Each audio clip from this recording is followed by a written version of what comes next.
An amplifier cannot create energy out of thin air. Think of a pressurized water main. The light tap of a finger on a valve handle can release a massive flood of water. A transistor operates on this same principle, using a weak incoming AC signal to control the gate of a powerful DC supply. This map shows exactly how that electrical valve behaves at the input.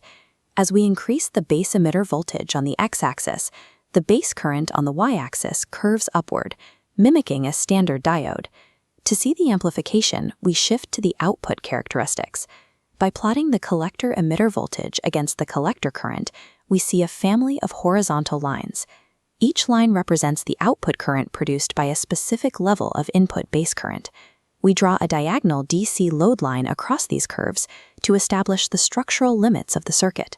By placing our quiescent point, or Q point, directly in the center, we give the signal maximum room to swing in either direction without hitting the boundaries that cause clipping and distortion. Now look at how the signals interact. A tiny AC wiggle at the input forces the transistor to slide back and forth along that load line, translating the small input into a massive fluctuation in output current. Transistor amplification is the strategic, highly controlled modulation of a heavy DC power source by a weak AC signal. The most frequent way to wire this is the common emitter configuration. Here, the emitter terminal is shared by both the input and output loops and is typically tied to ground. A small current enters the base, and a significantly larger current flows through the collector.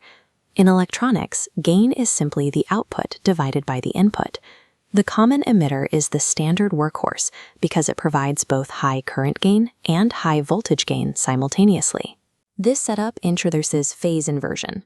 As the input sine wave pushes upward, collector current increases. Flowing through the collector resistor, it creates a larger voltage drop, pulling the output voltage downward. An upward input spike creates a downward output spike, flipping the signal 180 degrees. While the signal is inverted, the massive dual gain of the common emitter makes it the most widely used configuration in transistor amplifiers. Extracting our output from the emitter terminal and tying the collector to the common supply rail creates the common collector configuration, also called an emitter follower. It copies the input voltage exactly, delivering enormous current gain with no phase shift. In the common base configuration, the base is grounded. Input enters the emitter, and output leaves the collector. Since emitter and collector currents are practically identical, current gain is roughly unity.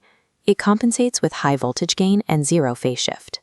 To analyze these different configurations without drawing complex graphs every time, engineers use two-port small signal models. We replace the physical transistor with these diamond-shaped controlled sources and resistors to calculate performance mathematically. By shifting which terminal acts as the common anchor, we rewrite the physics of the circuit to solve entirely different engineering problems. These three configurations are simply different ways to wire the same underlying component depending on the needs of the system. Here is your summary. The common emitter gives high voltage and current gain but slips the phase. The common collector gives unity voltage and high current gain, and the common base delivers high voltage gain with unity current.